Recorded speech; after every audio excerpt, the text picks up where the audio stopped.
Will Goldstein here, thekingscourt.com. You can always subscribe down there by hitting that button in the corner down there. It's free and it'll help bring more people to the site. It seems to be going up these days. Again, I'm a musician, thekingscourt.com, or the links at my channel page here at YouTube. You can always find my music that way. Doing Screwtape letters by C.S. Lewis. And I'm on number 22. He doesn't name them. The closest title I could possibly give to what's happening in this is Hedonism and the Miserific Vision. Now, right off the bat, you might wonder, Miserific Vision. Ific means cause of, and misery, cause of misery, and vision. So that should tell you.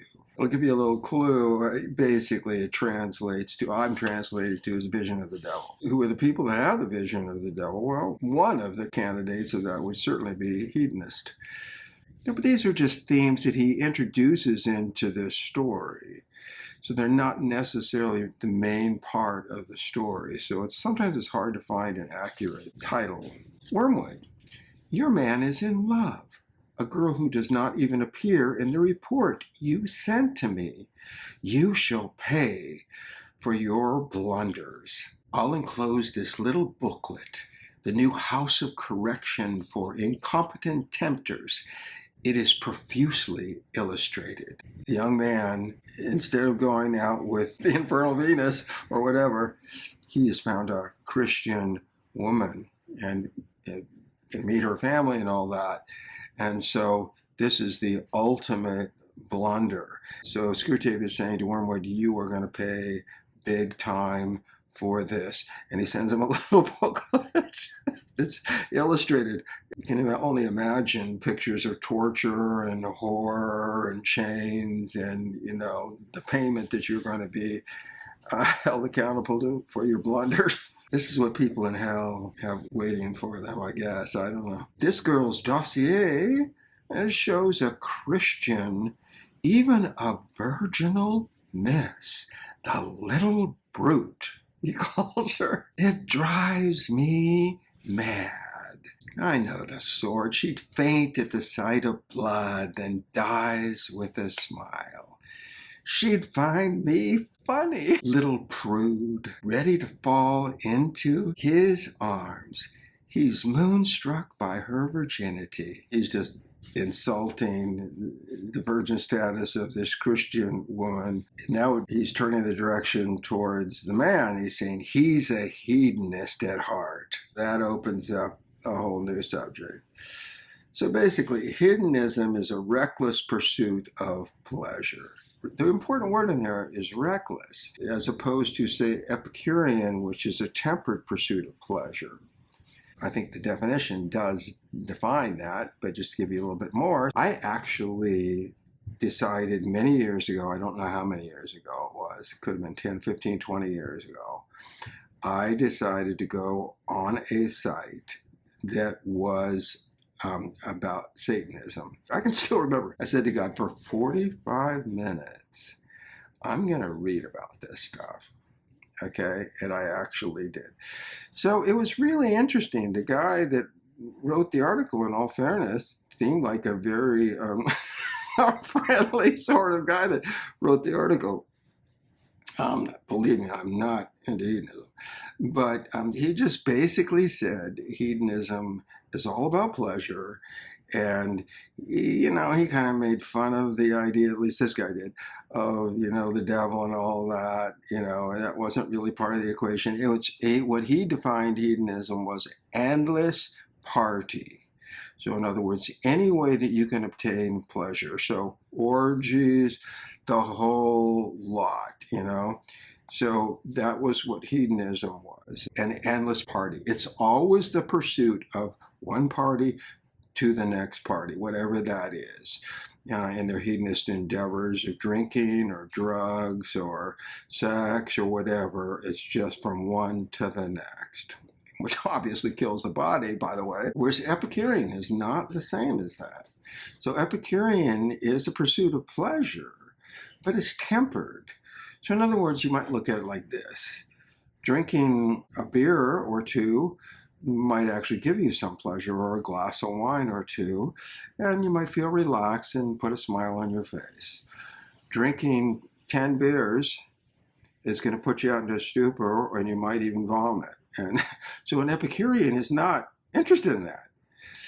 An Epicurean would only be interested up to the point where it was pleasure. The moment the pleasurable activity became something other than pleasure, then that's the time to stop. It's sort of a common sense look at pleasure, really. It's like, sure, this will be great.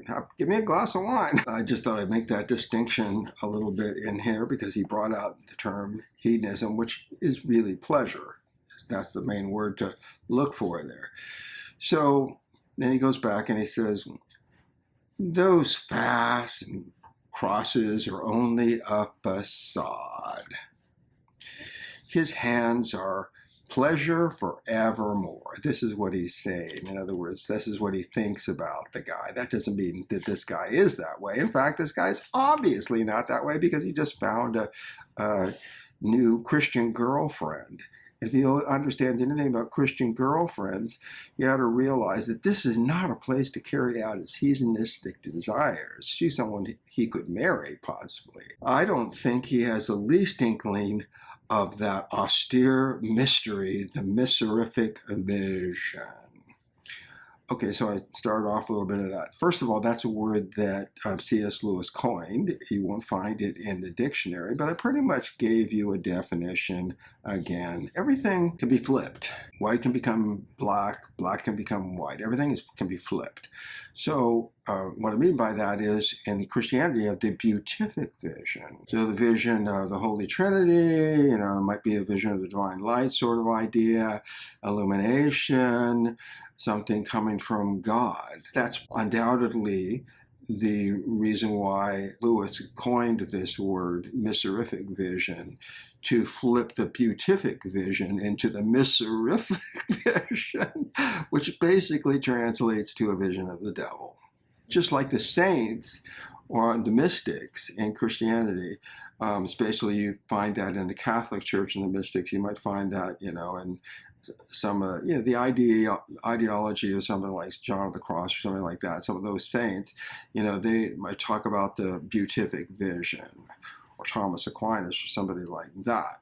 So the saints are, especially in that tradition, are looking for that Beautific Vision. The same way that those saints are reverencing the Beautific Vision, these demons are referencing the Miserific Vision of the devil. Now he has filled his world full of pleasures. But now he's using pleasure in a different sense: sleeping, washing, eating, drinking, making love, playing, praying, working. It all needs to be twisted before it's of any use to us. We fight under cruel disadvantages with nothing on our side. Not that that excuses you. You have always hated me and been insolent when you dared. Again, this is Screwtape talking to Wormwood. What they want to do is they want to turn him into a hedonist. And so instead of being a hedonist, he's busy now. He's going to get married. He'll be making love to his wife and praying alongside of her and doing his work and being happy. And this is absolute misery for the demons. So their purpose is to take any vision of that, of the good life, and twist it into the bad life through means of the way of the world, the hedonism. Okay, so they're twisting all those things. And unless they can twist them, there's no use to them, because that's the only way they can drag him away from the good life, is by twisting all those things, twisting the act of prayer. If he's making love to his wife, twisting that act of making love. If he's drinking, twisting that, drink too much. If he's eating, become a glutton. It's endlessly. If he's sleeping, well, let him sleep his life away. Let him be a sluggard. If he's working, twisted by taking away his job or causing enmity in his work. book. They're saying now they're fighting under cruel disadvantages because now the man is in a Christian environment, and that's a serious disadvantage, and that's why he's really taking it out on Wormwood. Screwtape is. And then he goes on to say, you always hated me and been insolent when you dared. Even amongst demons, what is there? There's hate. That's all that they really know down there, because the only way that love entered the world is through God, because God is love. Where there is no God present, there is no love present. He goes on and he says he's getting to know this woman's family and whole circle, the house she lives in, that he ought never to have entered. A house full of the impenetrable mystery. The impenetrable mystery is they really can't understand God because God is love. So that's a complete mystery to them. So the whole idea of love is inconceivable, because that means you're concerned and kind to another being. It means you're looking at someone other than yourself. You're valuing them. You care about them. You're trying to assist them and want the best for them. Where in the demonic world, it's always to rise on top. It's a competition to escalate, and the only way you can escalate is by pushing the other guy down, sort of like the business world, where in this world where you have these billionaires and multi-billionaires at top that want to run nations in their World Economic Forum or whatever they are, and George Soros or somebody like that. What are they doing? They're just up on the top, and they got there by just crushing people. This house is full of all these symbols that are relevant to that. So obviously he's talking about religious symbols, and you might have books and crosses and icons, and you walk into the house and you can see immediately that this is a Christian house. Well, that's like walking into a terror zone for them, the demons. They guard with jealousy the enemy himself, the secret of what lies behind love. That's what I just said, the secret that lies behind love, because God is love. So that's, without God, there is no love. Let's say God didn't exist and there was nature. It would be a very cruel nature. There's no love, there's no compassion. It would only be survival of the fittest, right? Everything's crushing and destroying everything else. Absolute chaos and misery. The whole house bears a resemblance to the description one human writer made of heaven, where there is only one life. All that is not music is silence. What you could take out of that is a city of love. So heaven could be called the city of love. It's where the saints are. You have the angels standing at the pearly gates, and you enter into the city, and only if you can enter into the city, then you enter into a city where there's no weeping, there's no crying, there's no mourning, there's joy, there's the brotherhood, there's love everywhere, the streets of gold. Don't want to get too far into that, but that's basically a place where this love can be carried out in God's community. Love started within the Trinity, within itself. Okay, and that love emanated out into creation, and it culminates, or at least as far as I can see, culminates in the eternity in the city of love, which is pure joy, pure beauty, pure bliss. There's no sun there. God is the light that illuminates the city. Jesus said that we'll be like angels, but then he said we are sons of God, which is interesting. We don't marry in heaven, so there's no marriage. And we're like the angels in heaven, but we are sons of God. And what is Jesus? A son of God. So that makes us an adopted son of God. Notice that he uses the word music. In heaven, there's got to be the most beautiful music you can imagine. And notice that he contrasts it to silence or potentially to noise.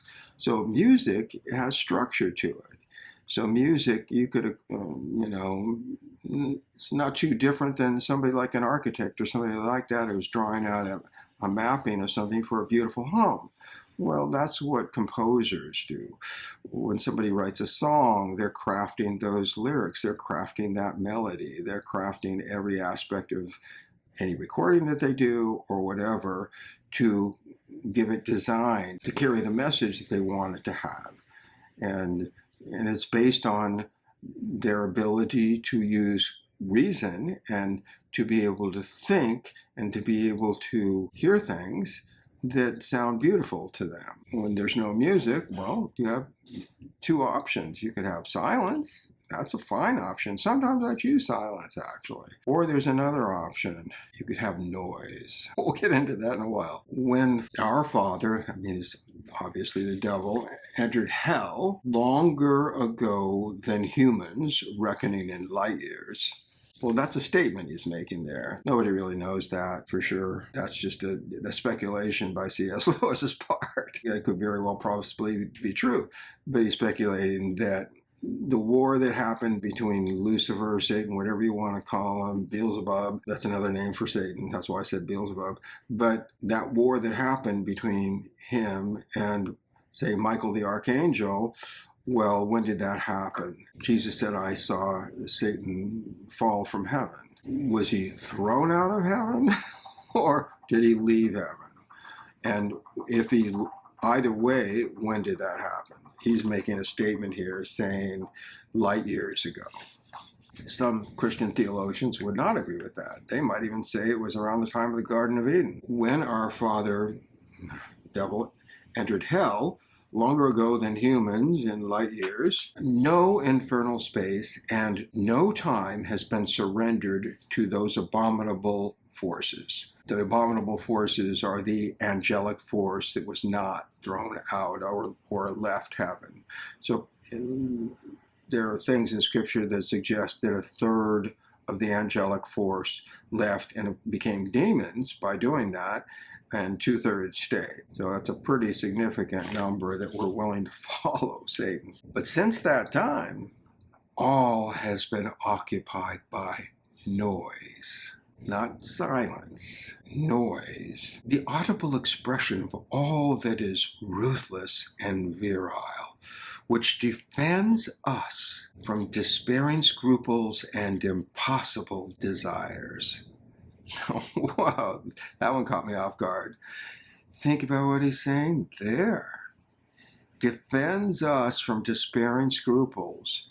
They're out of heaven. They're gone. They made their choices. You dug your grave. Now live in it. You've made your choice, and here's where you are. Nothing can be changed. It's impossible to go back. You can't say, oh, I wish I wouldn't have done that. It's all over. It's ancient history. Just like you can't change what happened yesterday. It's written in stone. It's the past. All you can do is, wherever possible, is make better choices for the future.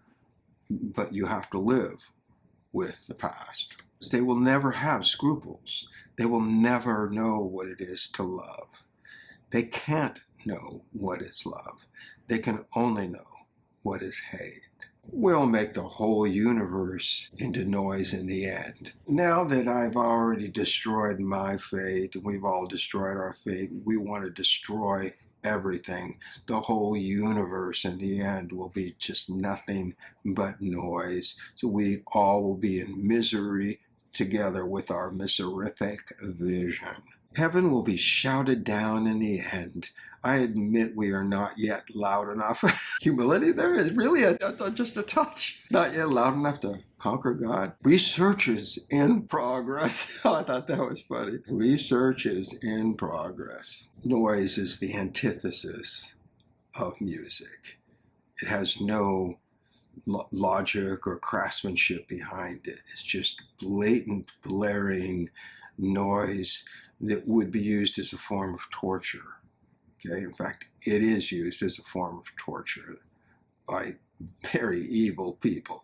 somehow I have inadvertently allowed myself to assume the form of a centipede. And probably a lot of people will overlook that, but I think he put it in there for a very good reason. There's a term called Lord of the Flies. And the Lord of the Flies is referring to the demon Beelzebub. It's another name actually for Satan, called the Lord of the Flies. One of the reasons is because they said he could fly, but it also seems to appear to be the Lord of the insects. Beelzebub was a Philistine god in Ekron, and that was associated with the Canaanite god down in the Holy Land of Baal. And Baal was associated with a pile of excrement. So they were worshiping in idolatry, basically a god who was associated with a pile of excrement, a false god. And this is one of the accusations that God himself had against the Jews, that they, were entering into that. You have the contest between, Elijah calling down the fire and all that, and burning up the altar there and the other with the prophets of Baal, and they were trying to do this. But the picture I'm interested in is not so much that. Obviously, the power of God is superior, and he was able to bring down, even after they flooded, he was not able to set it on fire, Elijah's God, but which I had no intent of adding into this video, by the way. It's just on the fly.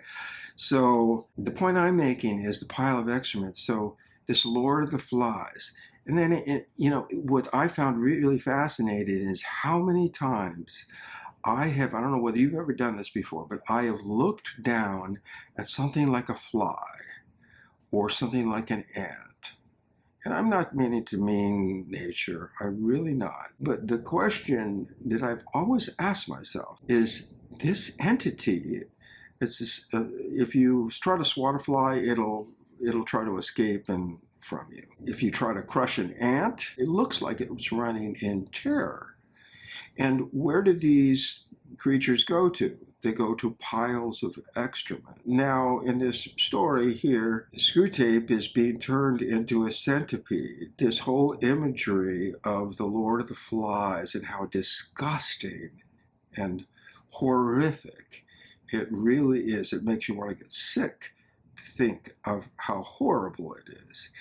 I don't know, maybe those ants, are crawling over excrement and are happy for lunch. I don't know. I'm sorry to be crude, but I mean, it's kind of implied in this story.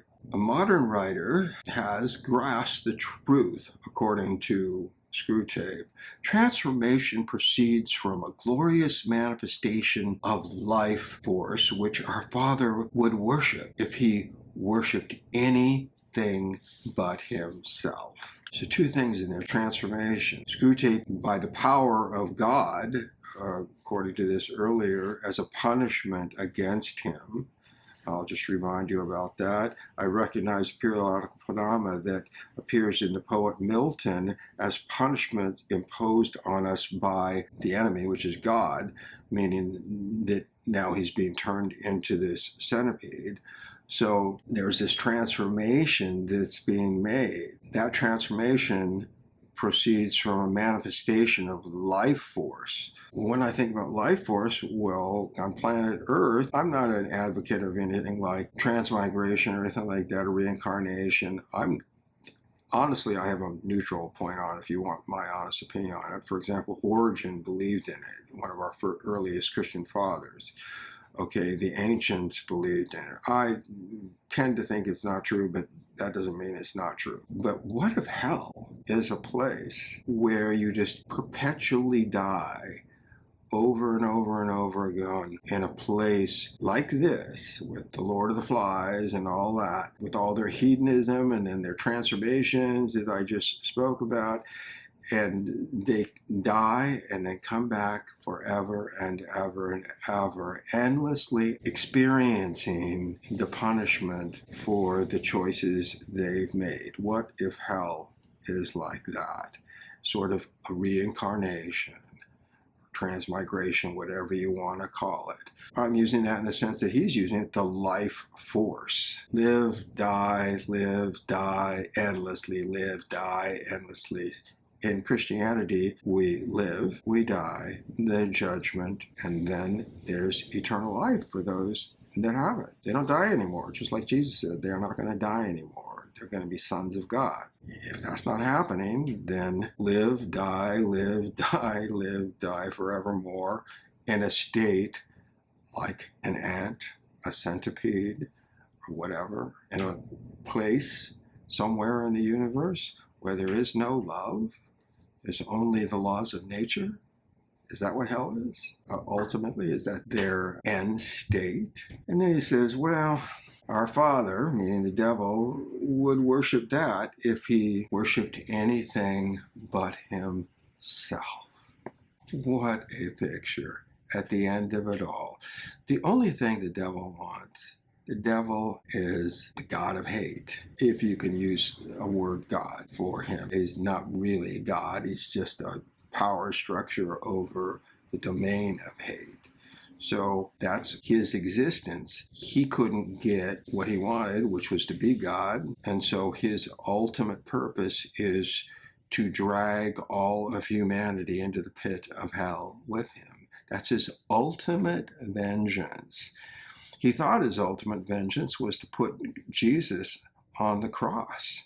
He thought he won until Jesus rose from the dead, because death could not hold him down. Jesus was innocent, though he died to pay for our sins. He's God, he's innocent, he paid the penalty. But being God and being innocent, all he could do was rise from the dead, to the horror of Satan. Satan's purpose is to drag anyone and all of humanity all down into his fiery pit of hell, with his Lord of Flies and the whole 9 yards, and the endless noise in a land of hedonism in whatever way that can take place. That's certainly not a place I want to be. Do you?